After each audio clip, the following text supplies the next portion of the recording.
go to Daniel chapter 9.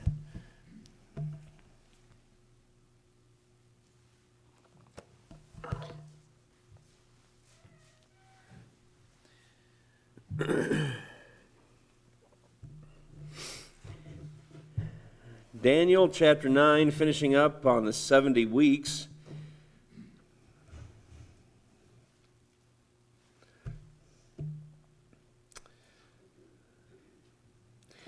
Let's begin reading with verse number 24 as we try to finish this up. 70 weeks are determined upon thy people, upon thy holy city, to finish the transgression, and to make an end of sins, and to make reconciliation for iniquity, and to bring in everlasting righteousness, and to seal up the vision and prophecy, and to anoint the most holy. Know therefore and understand that from the going forth of the commandment to restore and to build Jerusalem unto the Messiah the Prince shall be 7 weeks and 62 weeks. The street shall be built again, and the wall, even in troublous times. And after 62 weeks shall Messiah be cut off, but not for himself. And the people of the Prince that shall come shall destroy the city and the sanctuary, and the end thereof shall be with a flood, and unto the end of the war desolations are determined. And he shall confirm the covenant with many for 1 week, and in the midst of the week he shall cause the sacrifice and the oblation to cease. And for the overspreading of abominations he shall make it desolate, even until the consummation, and that determined shall be poured upon the desolate. So we began last week discussing these 70 weeks of Daniel, the probably most important prophecy in the Scriptures, because it identifies for us down to the day exactly who Jesus Christ is. And also it really kind of, there's a lot packed into this, but it gives us an overview of of prophecy, I guess, history now, most of it, from the time that the Jews left Babylon until Jesus comes to establish his kingdom. Now, I want us to notice a couple things that are pretty interesting here. Notice he says in verse 24 that it is 70 weeks that are determined.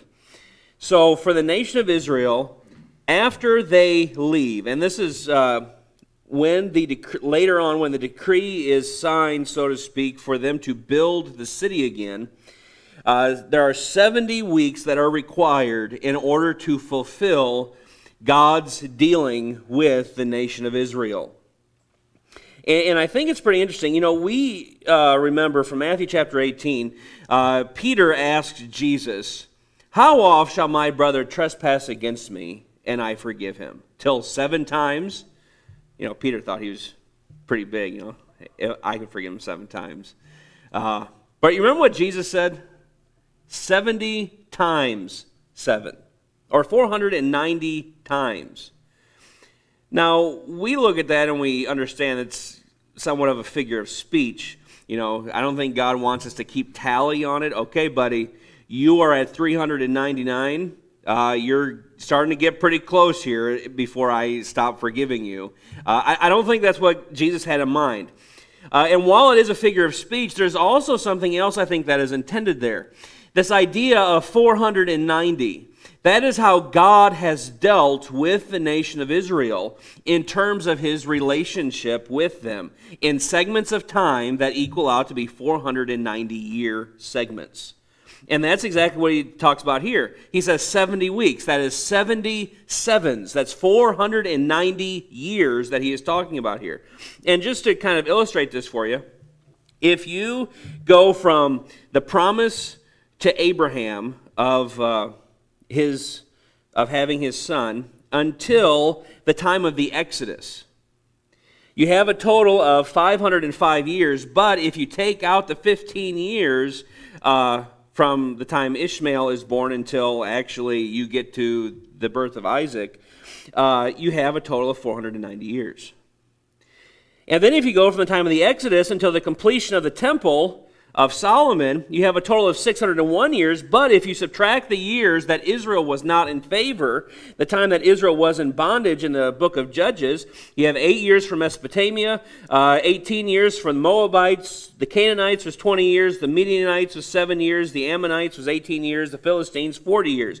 That's a total of 111 years. If you subtract that from the 601, again, you have 490 years. If you go from the time of the completion of the temple to the decree of Artaxerxes, when he lets Israel leave Babylon, you have a total of 560 years, but you have to subtract the 70 years that Israel was not in favor while they were in captivity, and you have another 490-year segment of time. And then you have this final 70 weeks that's dealt with here, another 490-year period, which in between the 69th and 70th week has now been 2,000 years. So actually it almost looks like almost 2,490 years. But if you take away the 2,000 years that Israel has been set aside, and when they're actually in favor with God, you have again the 490 years. So God uses this timetable with the nation of Israel. And so when Jesus says, I say not until 7 times, but 70 times 7, or 490 times, that is exact, when in reference to forgiveness, that is exactly how God has dealt with the nation of Israel in 490 year or 490 time segments. It just, not that that's necessarily overly significant, but it's pretty interesting to see that the consistency of God in that thing. And it's also interesting because there are 4 of these segments, and 4 is the number of completion, one of the numbers of completion. And so this is what God is using. He says 70 weeks, this last 490-year period, is going to bring about the completion of Israel's redemption. This is the final step. And what we see now is Israel is set aside. But even though Israel is set aside right now for a period of time, God is not through with Israel. They occupy really center stage of God's redemptive plan. We see this even with the promise of the new covenant. The new covenant was not made with Gentiles. The new covenant was made with the house of Israel and with the house of Judah. You and I, we get to take part. We're engrafted into it through Christ, but the promise was made with Israel. And it's interesting, too, because when you consider all the issues that Israel has had, all of their enemies, remember, God said, I will make Jerusalem a cup of trembling and a burdensome stone to all people. And Israel has been just that. Israel has been hated by the majority of the world most of its existence. And it's a miracle of God that they exist today, especially as small as they are. The country itself is smaller than the state of New Jersey. It's just a tiny, tiny country compared to the rest of the world. Today there are only about 5 million Jews in the world. So they're small in number, and God has miraculously preserved that small number and kept them distinct from the rest of the world. And the only explanation for that is that God is faithful to keep His promises. Always. 1 Samuel 12:22 says, For the Lord will not forsake His people for His great name's sake. And notice, it's for His name's sake. It's not on account of Israel themselves. He says this in Ezekiel, he says it in Isaiah, I'm going to keep my covenant, but it's not because you're righteous, it's not because you're great in number, I'm simply doing it because I made a promise and I'm going to keep my promises.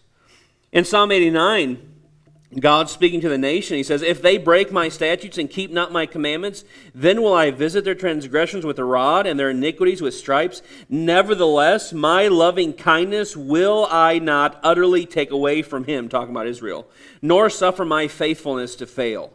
My covenant will I not break, nor alter the thing that has gone out of my lips.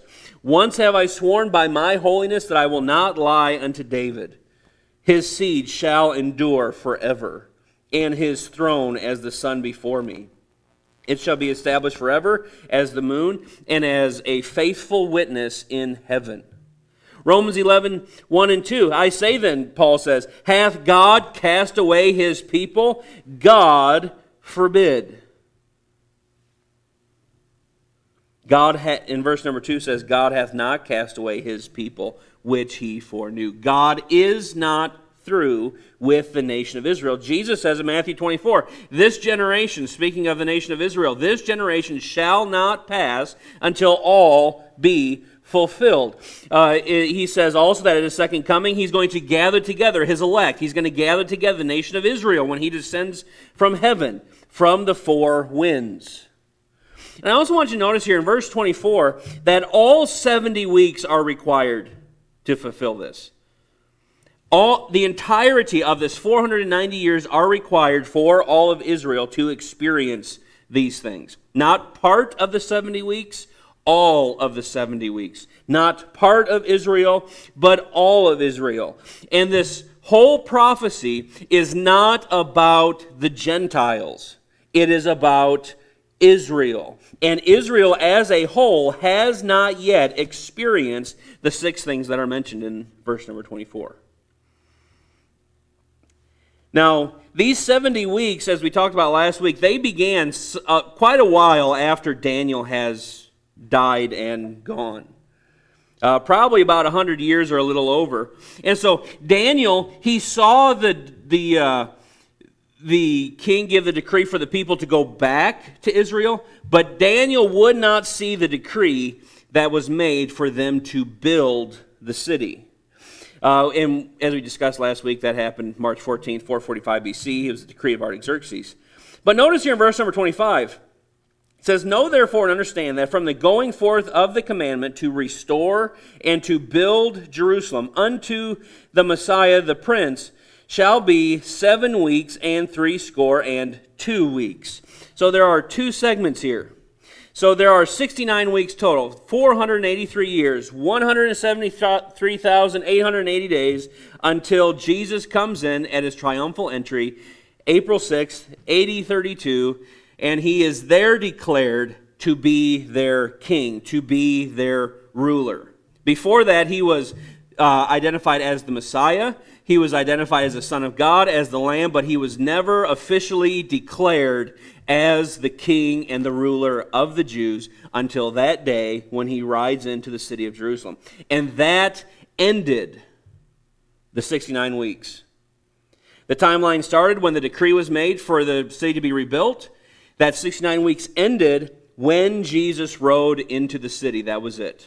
That ended the 69 weeks. And notice what he says here. So we have 7 years and 62. At the end of verse 25, he describes what is going to happen in this first week. "The street shall be built again, and the wall, even in troublous times."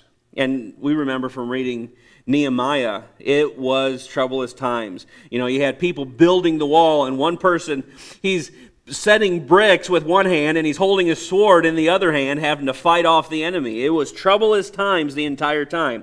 But there was a 7-year period in which, 49 years, while they were trying to build this city, the inside of the city, the outside of the city, get Israel established in the land. Now, verse 26, as we come to verse 26, this is going to deal with what happens in between the 69th and the 70th week. And that seems kind of obvious, but you'd be surprised how many people don't see it that way. They think that what's actually being described in verse 26 is the 70th week, even though the 70th week is talked about in verse 27. But they mix it up. And notice he says, after 62 weeks, or after the 7 and 62. So in essence, he's saying at the completion of the 69 weeks, 2 things must happen. A significant period of time is going to transpire. And these 2 events that take place in verse number 26 are 2 things that are separated by over 38 years. So it's a lot longer than 1 week. It's a lot longer than 7 years. So just so we have that in mind. And there's actually 2,000 years that's going to transpire, at least, between the 69th and the 70th week. So what are those 2 things? Number 1 is Messiah is going to be cut off, he says in verse 26. And the word for cut off there is a word that's used for execution. He's going to be killed. Messiah, when he comes, will be killed. You know, we were talking about this morning, the disciples had such a hard time comprehending how our Messiah is going to die. But yet, if they were understanding the book of Daniel, they would understand it was supposed to happen. God said it way back when, that when Messiah comes, he's going to be killed. He's going to be executed. But it's not for himself. It is not on account of anything that he's done. There's no charge that could be brought against him because he was and is sinless. He didn't die for his own sin. He died for our sins and for the sin of the nation.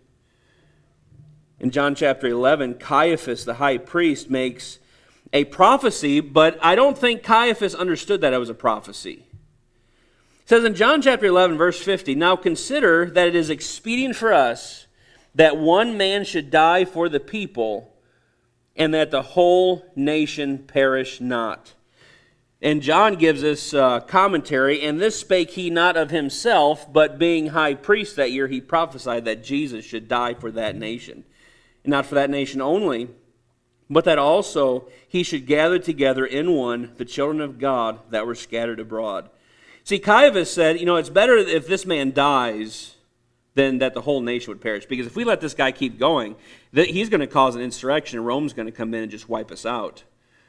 I don't think Caiaphas knew that he was making a prophecy there. I think Caiaphas is just saying, this is a logical thing to do, but God knew what he was doing, and God put those words and that thought into his mouth. So his death was going to be for the nation of Israel. His death was going to be for all mankind. It was not on his own account. Now notice the second thing that's supposed to take place, verse number 26 again. It says, "And the people," now pay attention to the wording here. It says, "And the people of the prince that shall come shall destroy the city and the sanctuary, and the end thereof shall be with the flood, and unto the end of the war desolations are determined." Now, when it comes to understanding this, we have a benefit that Daniel didn't have. We have the benefit of hindsight. We can look back in history, and we can easily identify this and what happened, and so it helps us to pick this verse apart. Daniel didn't have that privilege. But notice there are two entities that are actually mentioned in this verse. There is the people that will destroy the city, and there is the prince that shall come. Two completely different people. And what's really interesting, now we know from history that Rome is the one that is going to destroy the city. That happened in 70 AD under Titus. But notice that Titus was not the prince. Some people want to identify that prince that shall come as being Titus. Titus was a general. He was not a ruler of the Romans. And that's what that word prince means. It simply means a ruler. The one that comes, the prince that shall come, is going to come, but he actually comes after the destruction of the city in 70 AD. And really, a long time after, we're still awaiting his coming. So, you can kind of ask the question, well, if he's not part of the destruction of the city, then why in the world is he in there? I think that's a logical question. And what we'll see here in just a moment is that this prince is the Antichrist. If we back up just a couple pages here to Daniel chapter 7, we can identify this prince that shall come. Because if he's not the Messiah, how would Daniel know about another prince or another ruler that was to come? Because when this is given to Daniel, it's given almost as if Daniel understands that there is another prince that's coming, that he's anticipating a prince, a ruler to come. So notice here in chapter 7. In chapter 7 of Daniel, we have the prophecy given to us of the four beasts that are going to be four kingdoms. We have Babylon as the lion, then Medo-Persia as the leper. Then you have the bear. The leper is Greece. The bear is Medo-Persia. But then the last one is going to be Rome. But now notice here in verse 23. It says, "Thus he said, the fourth beast shall be the fourth kingdom upon earth, which shall be diverse from all kingdoms, and shall devour the whole earth, and shall tread it down, and break it in pieces." Now, this part here of the prophecy has already taken place. Rome came in, they conquered a large majority of the world at their time.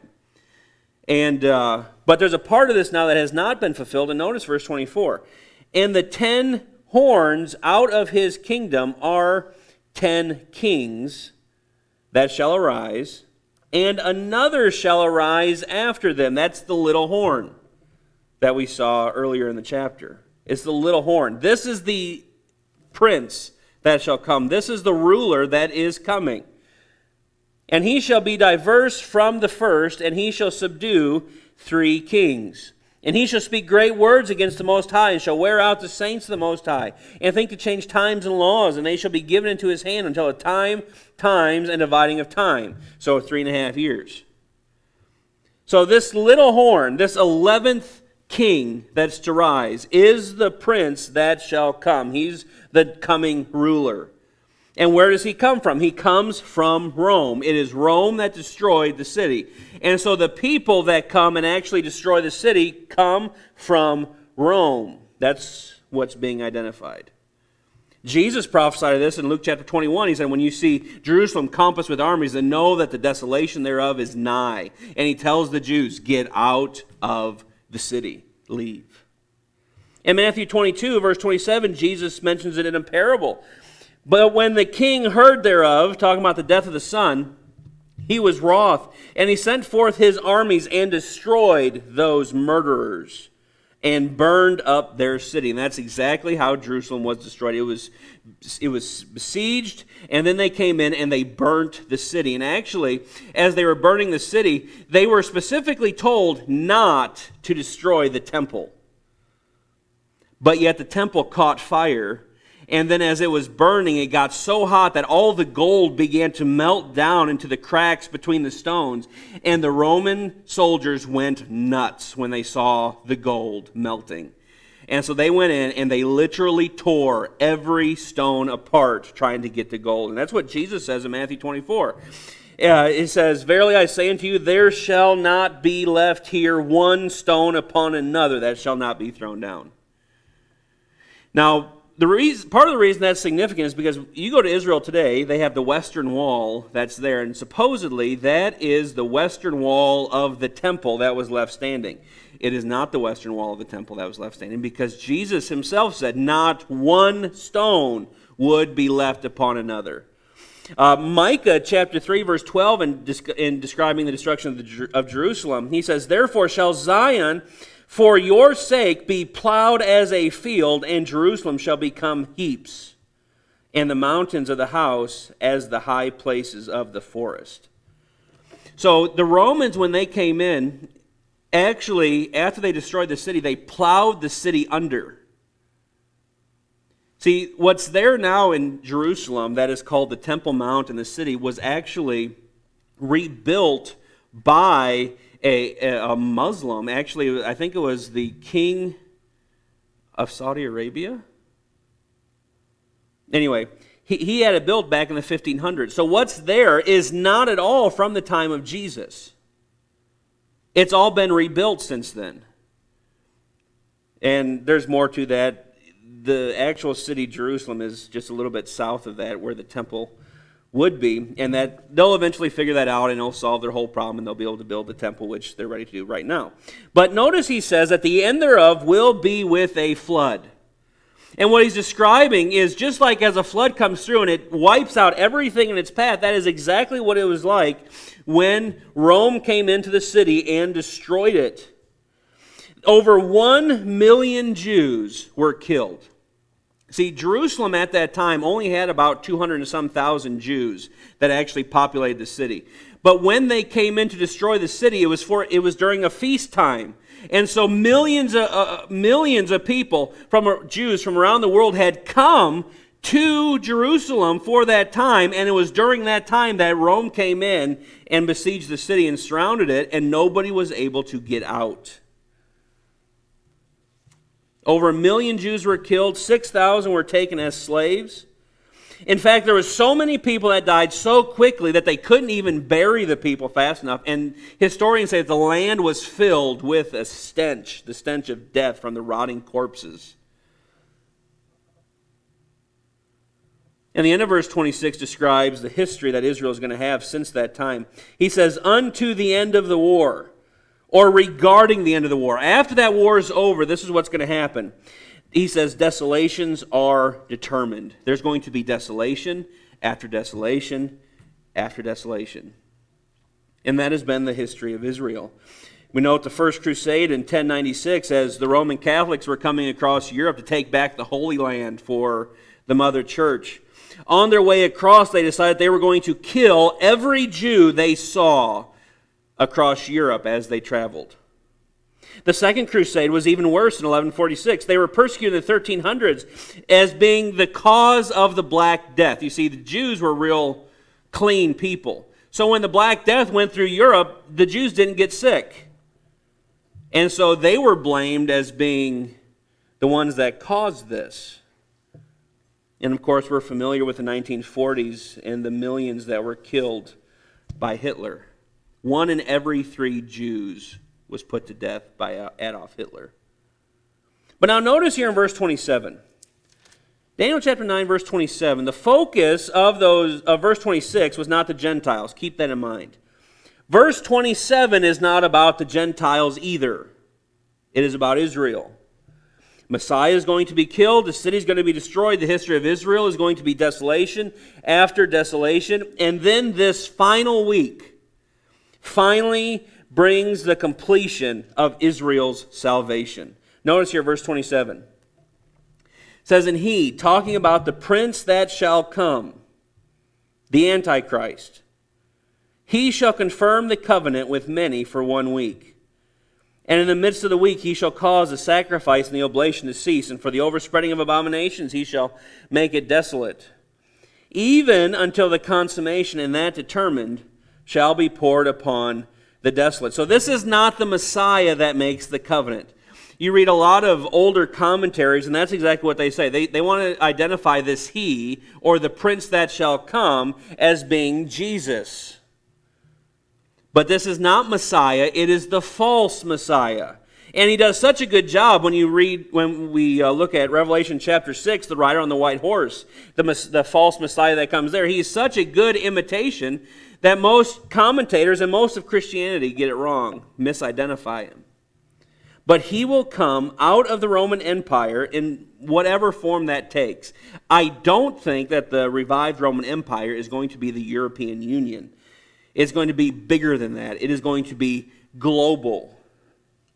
And I would also point out, too, I don't think I have this in my notes, but Rome did not go away when it fell in the 400s. Rome merely took another form.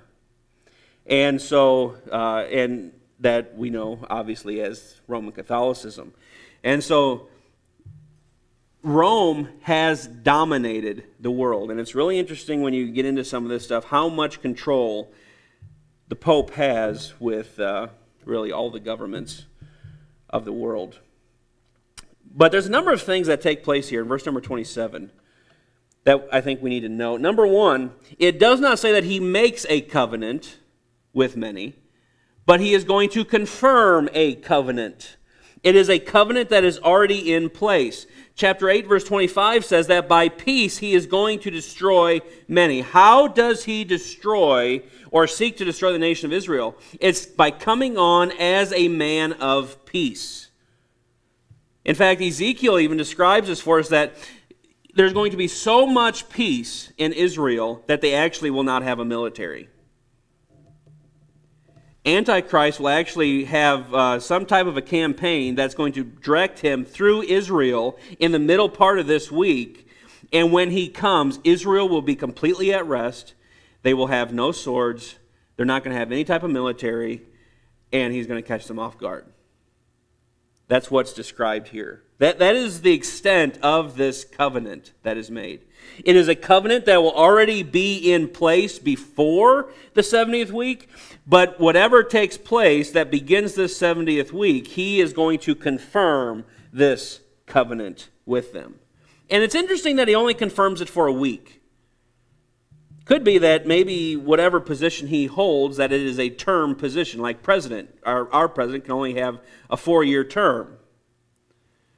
So maybe this is a 7-year term that he has, but whatever the case, he confirms it for 1 week, 7 years. And notice that in the middle of the week, he is going to cause the sacrifices and the oblation to cease. That's the bloody and the non-bloody offerings.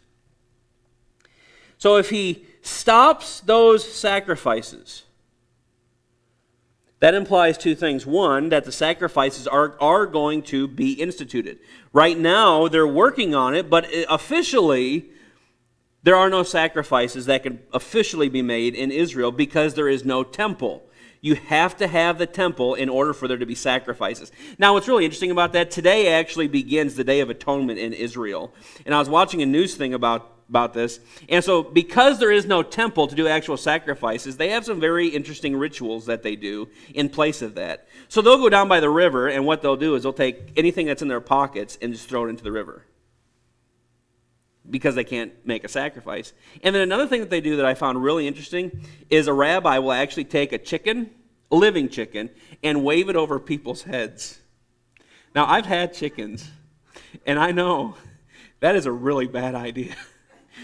And so I feel sorry for them. But so the sacrifices will be much better, I'm sure. Everybody will be for the temple being rebuilt at this period of time. But the temple is going to be rebuilt. The sacrifices are going to be reinstituted. Paul says in 2 Thessalonians chapter 2 that the man of sin is going to stand in the temple of God. Revelation chapter 11, we see the actual description of the temple of God as far as the size that it's going to be. Matthew 24 says that he is going to stand in the holy place. And in the middle of this week, after 3.5 years, says that he is going to make it desolate.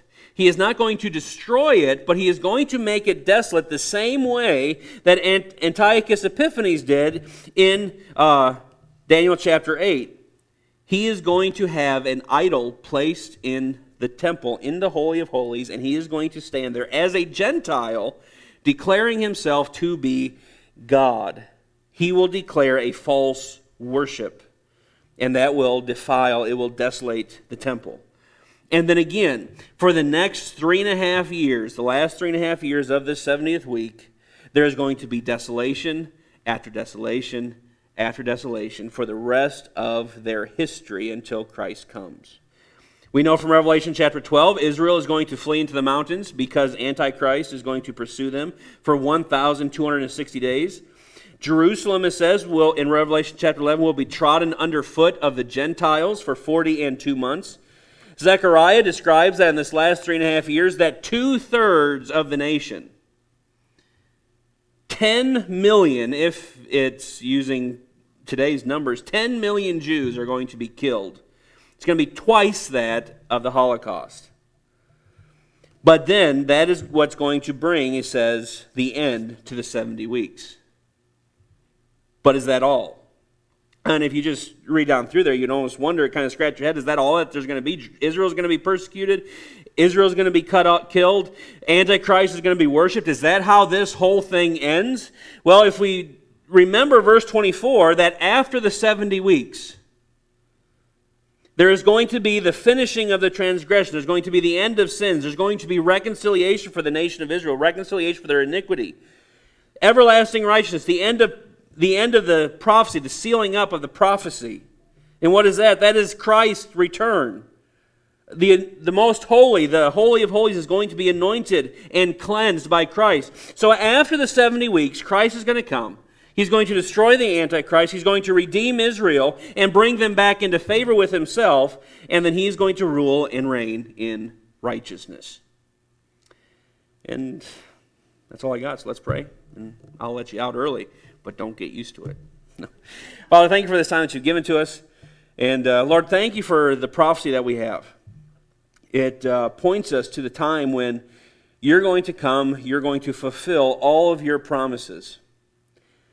And Father, I think about what Peter tells us in 2 Peter chapter 3, that you are not slack concerning your promises. You're long-suffering. And Father, this time that we live in which we await your return, is given to us for the specific purpose of getting the gospel to people. And I pray you'll help us to be faithful in that.